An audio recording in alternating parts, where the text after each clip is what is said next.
সন্তানকে পড়তে বসানোর আগে একটি দোয়া 3 বার পরে মাথায় ফু দিন। সন্তানের পড়া মুখস্থ থাকবে এবং পড়া সে ভুলবে না, পড়া মনে রাখতে পারবে। আমাদের ভিতরে অনেক সময় দেখা যাচ্ছে সন্তান পড়ে কিন্তু পড়া মুখস্থ হয় না। এই বিষয়ে আমাদের কিছু খেয়াল রাখা দরকার, যে সন্তান কিভাবে পড়তেছে এই বিষয়গুলো তাকে বলে দেওয়া, এবং বিশেষ করে কোন সময়টা পড়তেছে এই বিষয়টাকে খেয়াল করা। আমরা দেখা যাচ্ছে সন্তানকে এমনভাবে পড়ালেখার চাপ দিই, রাত 12টা 1টা 2টা পর্যন্ত অনেক সময় পড়াশোনা করে। এটা কিন্তু ঠিক নয়। দেখবেন যারা হাফেজ হয়, হেফজ যারা পড়ে, তারা কিন্তু দেখা যাচ্ছে 10টার দিকে 11টার দিকে ঘুমিয়ে যায়, শেষ রাতে তাড়াতাড়ি ওঠে, তারা তাহাজ্জুদের নামাজ পড়ে।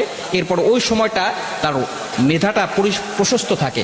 এজন্য ওই সময় আপনি পড়ার চেষ্টা করবেন, আপনার সন্তানকে পড়তে বলুন। বিশেষ করে ফজরের নামাজটা পড়া, সন্তানদেরকে নিজেও নামাজ পড়া এবং সন্তানদেরকেও নামাজের জন্য আদেশ করা। তবে সন্তান যখন পড়তে বসবে, পড়তে বসার আগে আপনি মাথায় 3 বার একটি দোয়া পড়ে ফু দিবেন। সেটা হচ্ছে আল্লাহুম্মা ফাক্কিহহু ফিদ্দীন ওয়া আল্লিমহু তা'ওয়িল।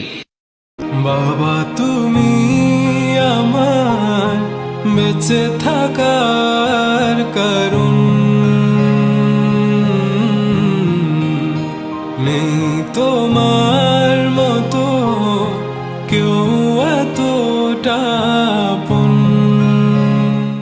বাবা তুমি আমার বেঁচে থাকার কারণ, নেই তোমার